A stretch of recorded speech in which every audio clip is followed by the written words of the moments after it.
Welcome to the sixth session of storytelling series by the regional level guides of Western region. For those who are joining in for the first time, the objective of this storytelling series is to bring out some of the finest experiences of the West and Central region, which is available for the tourist. It is said that storytelling and tourism go hand in hand. In fact, storytelling creates connections.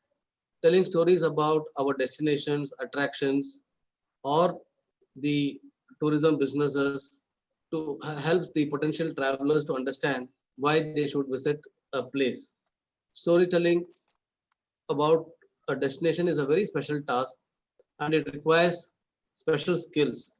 In fact, the regional level guides over a period of time through their experience have mastered this art of storytelling, and that is why we have chosen them to be our storytellers for the series that is unfolding before you.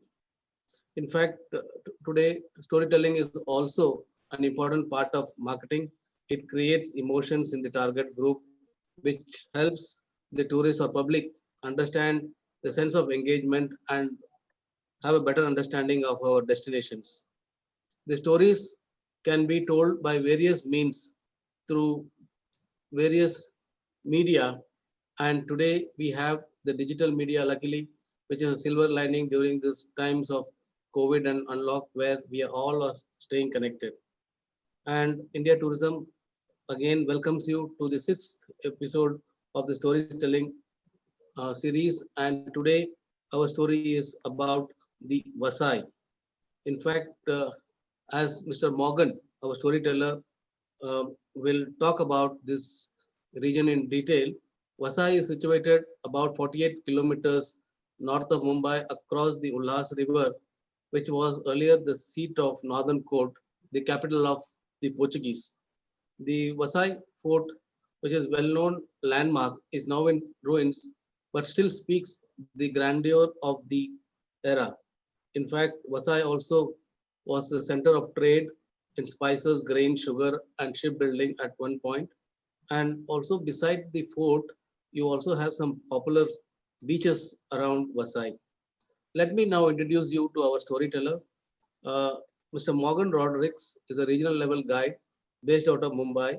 He's been guiding since 2004, a very seasoned and senior guide from the region. He is also an LLB and BA and keeps very keen interest in colonial history of Bombay and the Vasai fort. He is also a specialist in conducting East Indian heritage tours at the Dharavi Island. Presently, he is researching on food anthropology of the East Indians of Bombay and collection of recipes with cultural and historical significance. With this, I hand over the web space to Mr. Morgan. Morgan, please come in and weave your stories and take us virtually to the region of Vasai, which is well known for its rich and varied heritage dating back to centuries. Welcome, Mr. Morgan, to the storytelling series. Thank you so much, sir, for that wonderful introduction. And very happy to be a storyteller, especially of this part of the city, which is so dear to me, especially Vasai Fort and the Dharavi Island. So, welcome to Vasai Fort, or how the Portuguese would call it, Fortaleza de Basem, or Basai. Sometimes the M is silent, so it is just Basai. Now, the forts that dot the city of Mumbai, none is as bigger and splendid and magnificent as the fort of Basin or Vasai. Though Vasai fort is situated on the outskirts of the city, which is now metropolitan region of Mumbai. So geographically, it is not on the Salsette island of the city, but sits on the banks of river Ulhas, which is also called as Vasai Creek. And it is sitting actually at the mouth of the river, which is the estuary of Vasai Creek, a perfect spot for a city to thrive and flourish in trade and commerce. Generally speaking, geographical situation plays a crucial role in founding a new city or civilization. And so is the case with Vasai Fort. Now, the original name of Vasai has been an object of innumerable surmises. The most plausible one, perhaps, is what it connects to its Sanskrit root, that is Vas, or dwelling place. And it is also the official name of the city now, Vasai, from Vas. So earlier it was Vasai, and then it was anglicized to Basin. Though Basin came into prominence mostly during the Portuguese rule, it has a rich Puranic and ancient history which cannot be undermined. So the ancient Indian geographers included Vasai as one of the 7 divisions of Lord Parshuram Kshetra. So it is recorded in Skanda Purana that Lord Parshuram, after reclaiming and colonizing Konkan, established certain tirthas in it. And one of the tirthas was Nirmala or Nirmal. And there is a village in Basin by this name, Nirmal. Basin is also mentioned in one of the inscriptions at Kaneri Caves. So it is quite ancient, it has ancient references. It appears that around 7th century Common Era, Vasai was under the Chalukya rule, followed by Silaras, Yadavas. And later, after the defeat of King Ramadevaraya of Devgad by Alauddin Khilji in 1294 AD, it came subsequently under the Mohammedan rule, which and whole of Deccan, in fact. So now we come, in short, it was just an introduction about the pre-Portuguese era of the city. Now we come to the Portuguese point. It is believed that Faria e Souza was the first Portuguese who visited Vasai in 1509. Now the geographical position of Vasai inspired the Portuguese with a desire to possess it permanently. But then, before that, the Portuguese earlier had no interest in Vasai. Their main interest was Diu. They thought that if Diu can be captured or controlled, they could control whole of the sea trade from Cochin, Goa up to Diu. So that means all of the western coast of India. And they could levy taxes, and this goes up to Red Sea. So their main concentration was Diu and not Vasai. While they were still busy with this expedition in capturing and attacking Diu, which was under Sultan Bahadur Shah of Gujarat, they suddenly realized that there is another general, Malik Token. Now, he was the son of Malik Ayaz, and Malik Ayaz was the governor of Diu. Malik Token was constructing a fortress in Vasai.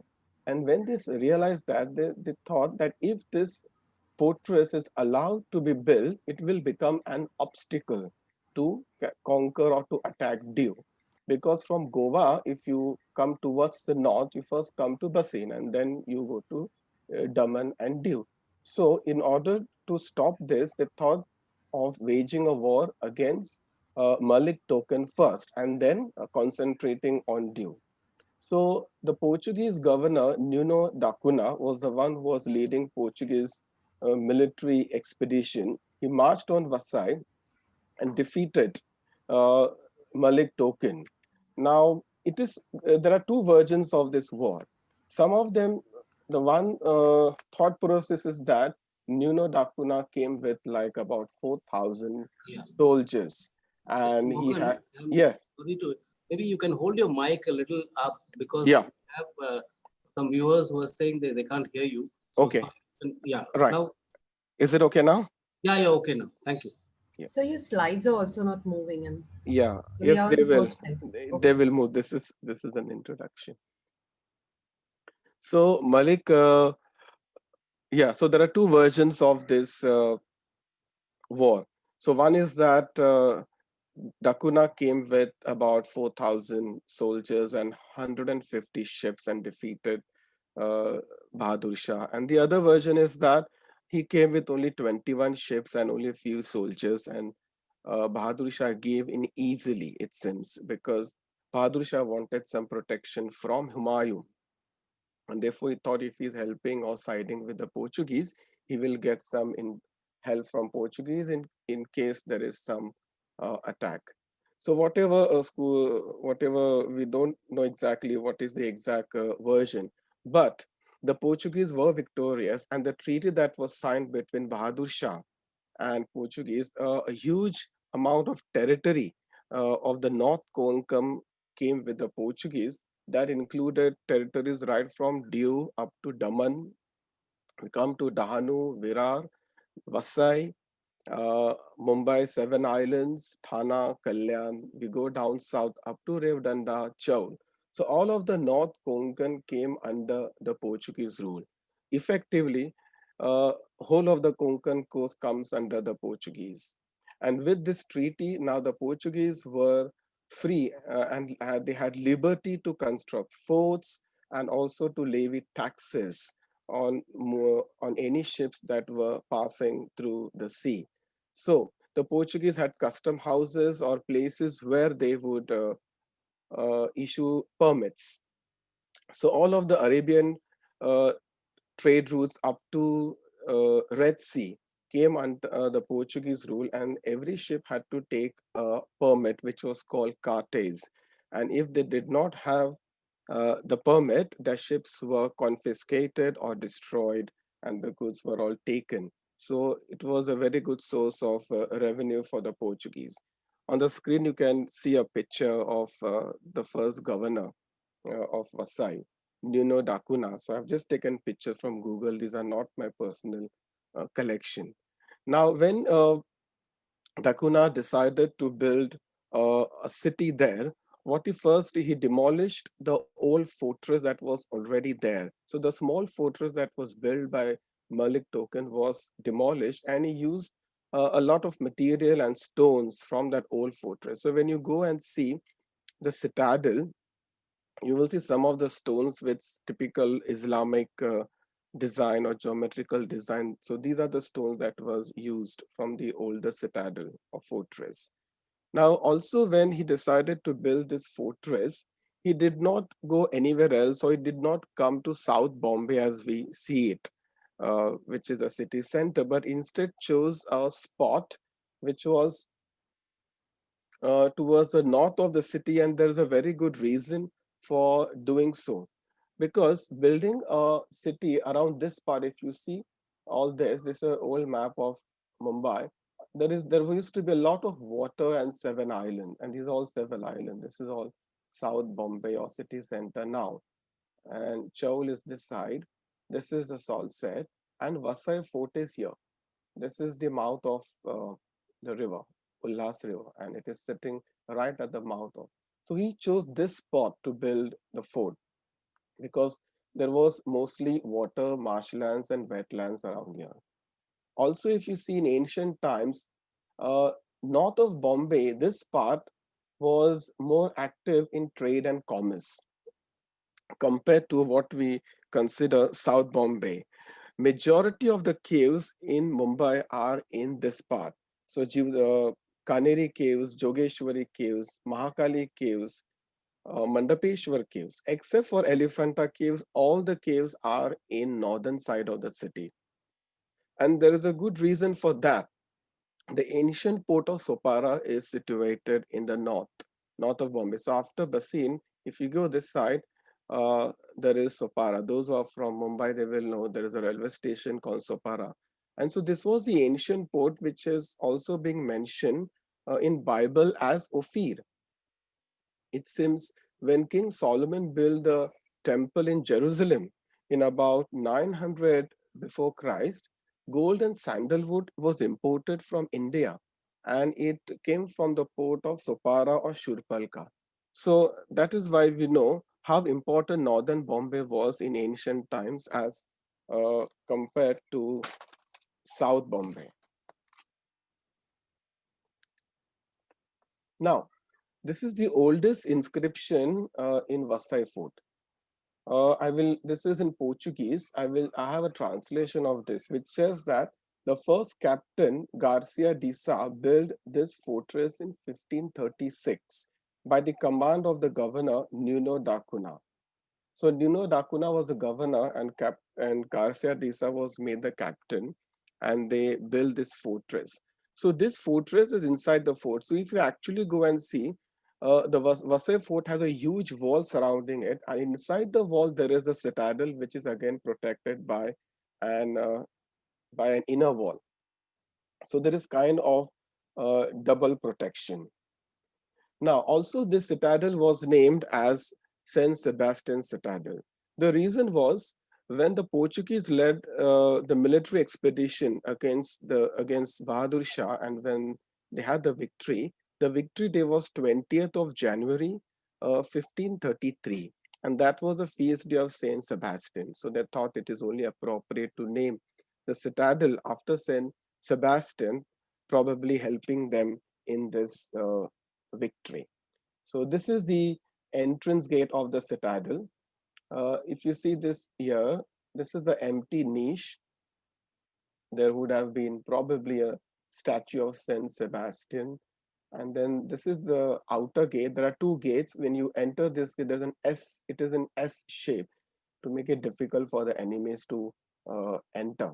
Also, you can see the capitals of the Corinthian pillars. So there were huge monolithic pillars here. Only the capitals are hanging. This is the inner wall of the fort. Now, for 200 years, the Portuguese were in possession of Vasai, and in this 200 years, Vasai rose to a state of grandeur and opulence, and it was called as Corte de Norte, or the chief city of the north. So it was, as Goa was the capital of the south, and Vasai was made the capital of the north. And the conquest of Vasai brought whole of Konkan region under the Portuguese rule. There were many fidalgos who were living in Vasai fort. Now, who are these fidalgos? Fidalgos were the Portuguese nobility. They were people of noble origin, and they came from Portugal. They were given estates in Konkan region, like villages, and they were allowed to collect taxes. They would have a small army, and they would have their own slaves as well. And these were really rich merchants. At the time, it is believed there would have been more than 2,000 fidalgos, or people of noble origin, living inside the fort. The city had many buildings which were public buildings or private buildings, religious buildings, churches and convents. There was also orphanages and hospitals. And if you actually go and visit, we do see a lot of huge buildings which are obviously in ruins now, but then they do tell us a story of their past glory. And we also know from some of the records of the travelers who visited Vasai fort at that time. So there was a Italian traveler called Gemelli, and he's saying that the city is beautiful and it has lots of trees, palm trees, mango trees. There are sugarcane everywhere, and the gardens are always green, it seems. And this is because it seems there is a particular kind of engine that these people have, so it becomes easy for them to take out water from the well. So that engine is probably the Persian wheel. In Marathi, we call it the Rahat. We all know that in many parts of Maharashtra, uh, they had this Persian wheel. So he was probably referring to this Persian wheel. Then you have Dr. Frere, who visited in 1674. And he was, since he was a doctor, he was invited by Captain John Mendes to treat his daughter. And even John Frere has mentioned that the city is full of edifices, and Fidalgos are living in huge, stately homes with huge balconies and paintings. And the churches are rich and have a lot of expensive ornaments. So this gives us an idea as to how rich and opulent the city was at that time. Now, Vasai being the capital, uh, it had of the northern region, it also had its own municipality, it had its own infrastructure that every city should have. So on the screen you can see this is the ruins of the municipal building, what was called as Camera. And in this town hall they would have functions or receiving of the guests, or have felicitation or public meetings were probably held in this. And then inside, if you go inside, there is this coat of arms of Portuguese king. So you have the cross here, which is a symbol of Christian religions. And then you have the coat of arms, and you have the globe here. The globe was to symbolize Portuguese supremacy over the sea trade all over the world. So this coat of arms is seen in many Portuguese monuments. Also, if you visit the fort at Chaul, they will also have the same kind of symbolism.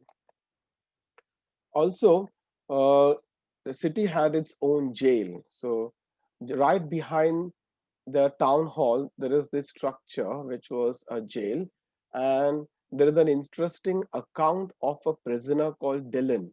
Now, he was a French prisoner, and he was brought here from Daman. Unfortunately, he was a victim of Inquisition. Now, the Portuguese did practice Inquisition in all of their territories. Inquisition is kind of a religious law, or in short, religious intolerance. So, Dylan was a prisoner, victim of Inquisition, and he was taken to Goa. But on the way, they stopped at Vasai, and he was in this jail. And what is writing is that this jail is bigger and cleaner. Also gives an idea that how big the other jails in other Portuguese territories would have been. And he says this is also an account of a prisoner. Vasai as a city was much like a medieval European city with walls. So it was oval in shape, as you can see it on the screen. It's just an old map. And then it had this 10 bastion. So the wall was interconnected with 10 bastions, and which each bastion had a name given to it of a Christian saint. This wall did not exist originally. So it was built between 1590 to 1600s. So it was quite gradual. And you can see the citadel is here. So the citadel is in the center with a wall, and then you have another wall that protected the fort. Interestingly, the wall which was on the seaside is thinner, and the wall which is on the land side is thicker, and it is massive. The reason being the wall, seaside wall, the Portuguese had complete control over the sea. So the wall is thinner on the seaside, whereas the wall on the land side is thicker because enemy attack was more imminent from land side. And we all know that when Chimachi Appa attacked Vasai, it was from the land gate, from the land side, and not the seaside. Then the fort even has a secret passage. Now, this is just below the captain's residence. We don't know definitely what purpose it served, but definitely there was some purpose, probably meant for the inmates to escape in case there was a war, or for the spies to enter the fort from the enemy camp. And some parts of this passage are still blocked and not accessible. So if you see there is this light at the end of the tunnel, that is, so you can actually have an exit from here. And then on this side, on the right hand side, there is another tunnel which is blocked, and we don't know where it has its exit. Since the Vasai is a wall city, obviously you need gates to come out and go in. And so there are two gates. One is the sea gate and one is the land gate. So the sea gate was called Porta de Mar, which had a custom house to issue all the permits and cartages. And then this is the land gate, Porta de Terra, which is very close to the Victory Tower as we call it now. So this gate is also in S shape. One just cannot go out, but one has to go in a zigzag manner in order to move out. So this is the gate through which the Marathas entered the fort. So if you see outside the fort wall, just outside this gate, there are marks of cannonballs which were uh, thrown at the fort when fort was under siege for nearly 3 months. Now, we will come to see some of the famous personalities that lived in Vasai or who visited Vasai. And in that, there are many travelers who visited Vasai, but I've shortlisted three of them. So one is Saint Francis Xavier, then you have Father Thomas Stephen, and Saint Gonzalo Garcia. So all these three personalities, or two of them at least, are important uh, for the Catholic Church.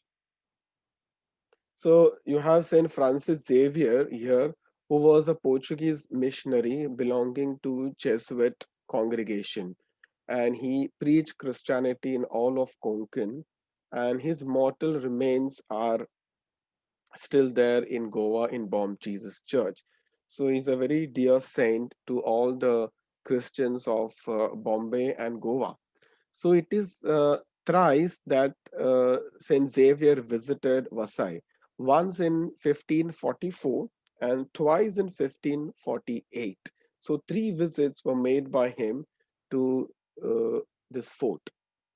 Now, when Saint Francis came to Vasai, Jesuits did not have their own house.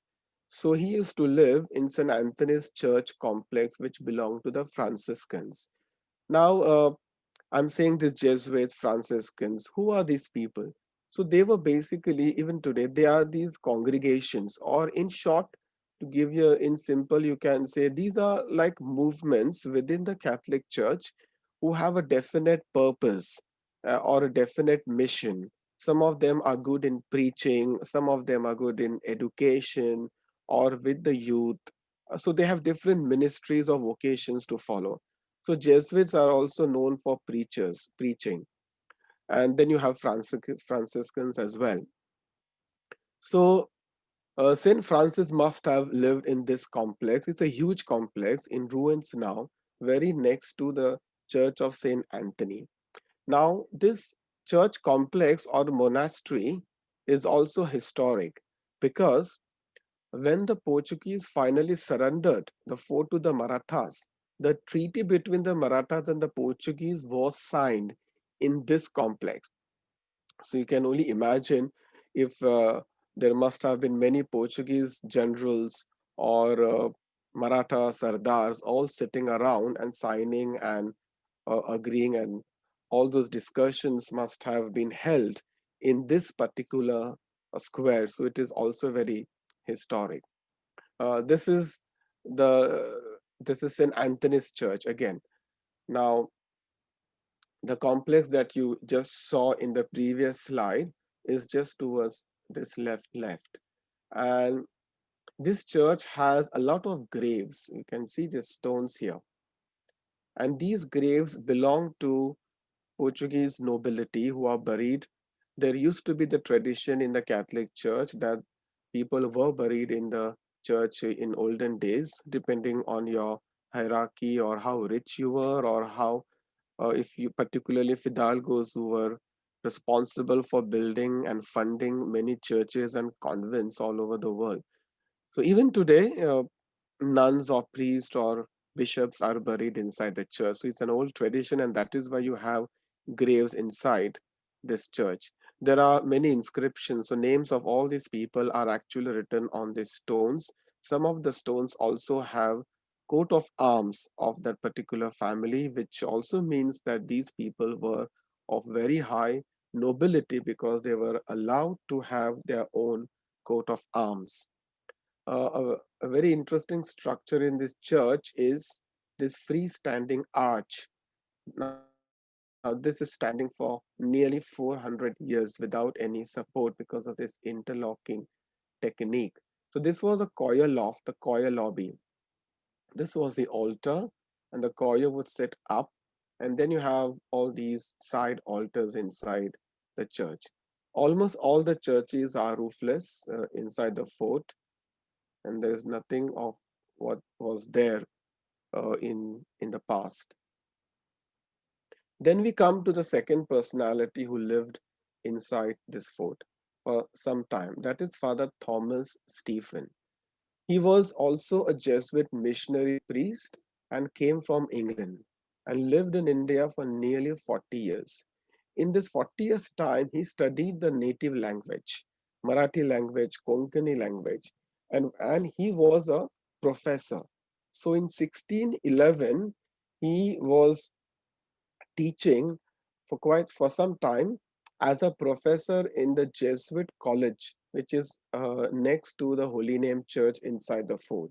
This Jesuit college was elevated to the status of academy. So this is the Holy Name Church, and very next to the church is the college. I have a slide of that place. So this is again the church without the roof, and this is the college attached to the church. It's massive. This is just one part of it, but if you enter through these gates and go to the other side, so this was not only the college but also the residence of the students. So Jesuit college was where Father Thomas Stephen lived and preached. Now he is known for composing Krista Puran. Krista Puran is a translation of Bible in 16th century in Marathi, or the local language of the natives. So he came here and he saw that in order to teach and preach the natives, they couldn't understand Portuguese or Latin. We need to do something in their language. The whole Bible was translated and it was published in Lisbon in 1616. So these are the literary works of Father Thomas Stephen. It is not only Krista Puran. In fact, he called it Krista Puran because India had the tradition of Puran. So you have the Hindus, Ganesh, Shiv Puran, or depending on different for different gods and goddesses. So he named his literary work as Krista Puran, which is talking about Christ. He also translated all the doctrines and prayers and catechism in Marathi language and Konkani language. And he went on to write the first book on Konkani grammar. So the first book on Konkani grammar was written by Father Thomas Stephen. In Goa, I think there is an institution by this on his name. Then the third person we come across is Saint Gonzalo Garcia. Now, not many people know that Gonzalo Garcia was a native saint from Vasai itself, and he is the first Indian Catholic saint. So, the first person to be elevated to the altar by the Catholic Church. So, he was born in Vasai, lived in Vasai. His mother was Indian and father was a Portuguese. So, he was of mixed parentage, and he was martyred in Japan in Nagasaki in 1597. So he was not a priest, he was probably just a brother or a novice who was still not a priest, but he was so eager to go with the missionaries that he went with them to Japan and they were all martyred there. And there is a hill and a monument in Nagasaki built for all those martyrs. And then we come to these paintings. Now, this painting is inside a baptistry. It is actually a ceiling inside the Church of Saint Joseph, which was also called Matriz Church. Now, it is quite possible that Gonzalo Garcia must have been baptized in this baptistry because This was the mother church. Mother church is where all the records are kept. Baptism record or death records and the marriages take place. And it was also the cathedral, the seat of the bishops. Vasai did not have its own bishops. So the bishops came from Goa. But whenever they came, they would stay in St. Joseph's Church, that was Matriz. And so it is quite possible that Gonzalo Garcia must have come here very often and he must have been baptized in this baptistry. Now, this is the only painting in the whole of the fort, but it does give us an idea as to how beautiful these churches and buildings must have been 400 years ago. These are all original colors, and you can see all these circles. These are actually faces, probably of angels looking at the child or blessing the child or welcoming the new member in the church. Right. Now, this is the facade of the Church of Our Lady of Life. Now, after the fort came under the British rule, some of the monuments, some of the places were simply leased out to private individuals to carry on, to build some companies or used as godowns, warehouses. So in this church, there was a sugar factory, sugar refinery factory, and you can still see the footings and the foundations inside the fort. In fact, there existed a company called Basin Sugar Company, which closed down in 1900. It was probably in this church.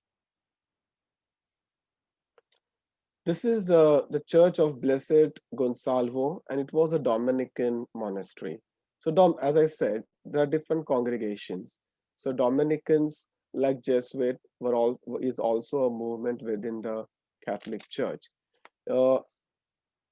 As you can see, there is no roof.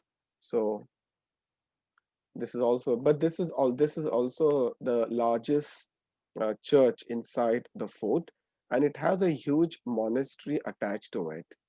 This monastery was also used to have trials, religious trials. So that is Inquisition. So, as I said earlier, Inquisition was practiced by the Portuguese. In Vasai, it was practiced in this church or the monastery which is attached attached to it.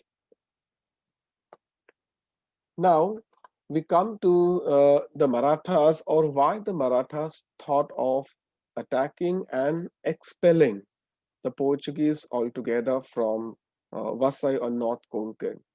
So this is again has to do with Inquisition. As I said, Inquisition was basically religious law or religious intolerance, and which was resented by non-Christians.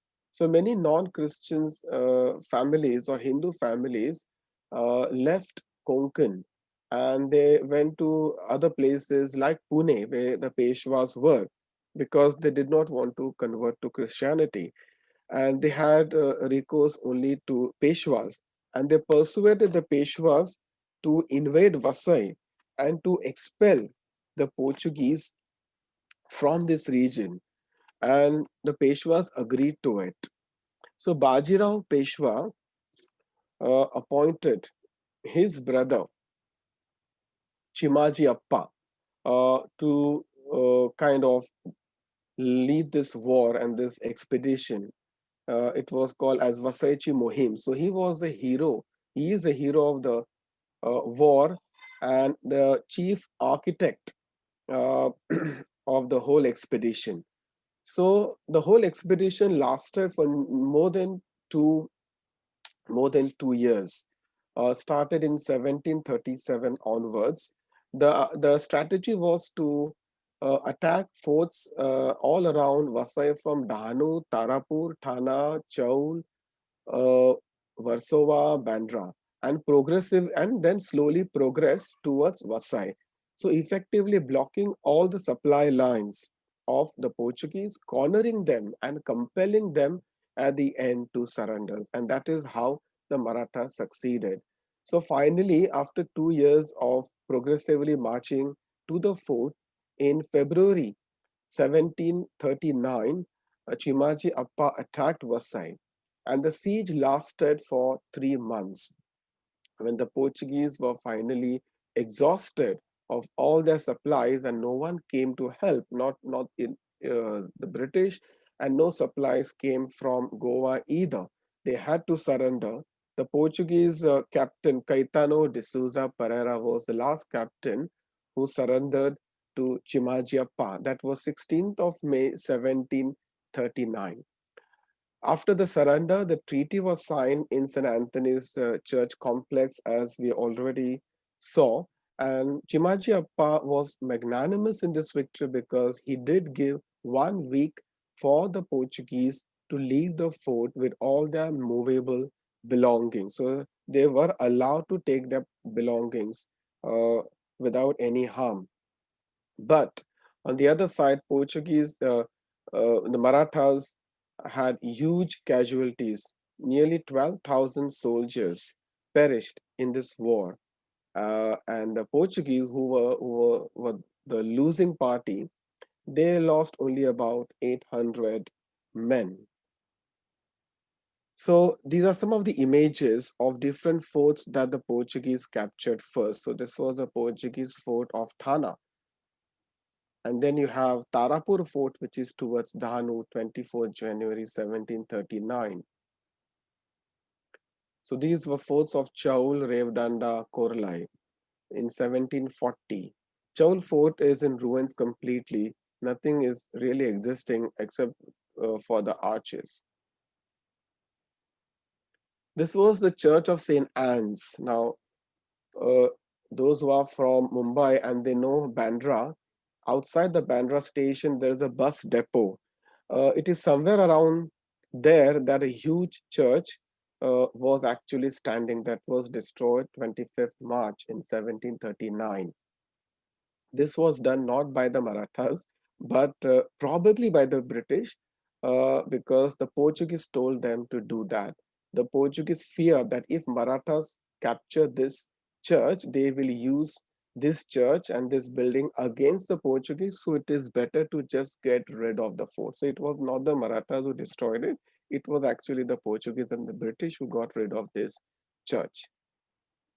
You have these victory symbols of Marathas on the wall, right on the top of the victory tower. These are dancing elephants.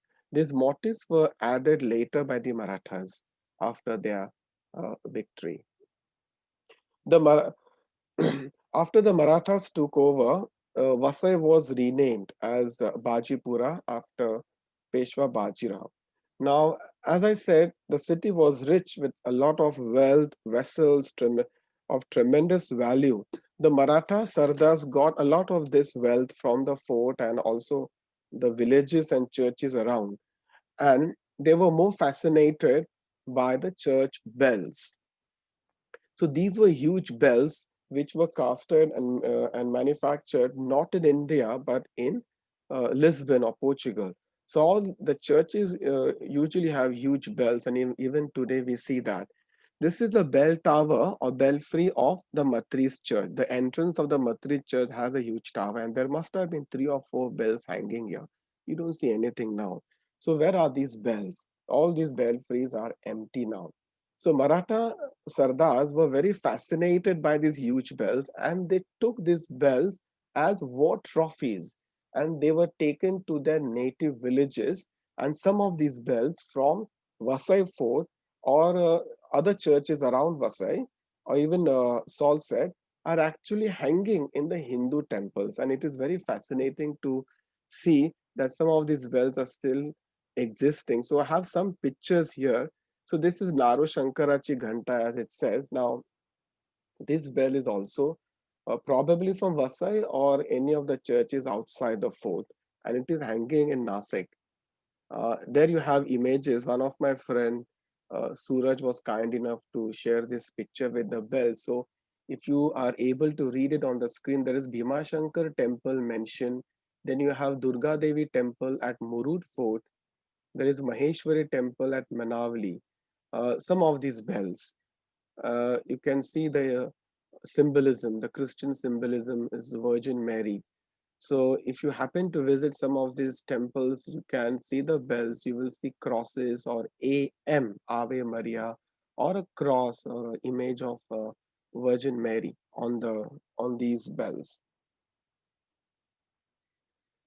So after the Marathas conquered the fort, some Hindu temples were constructed. So if you see, there's a Hanuman temple. I don't have those pictures to show, but there's a small Hanuman temple in vernacular style built near the sea gate.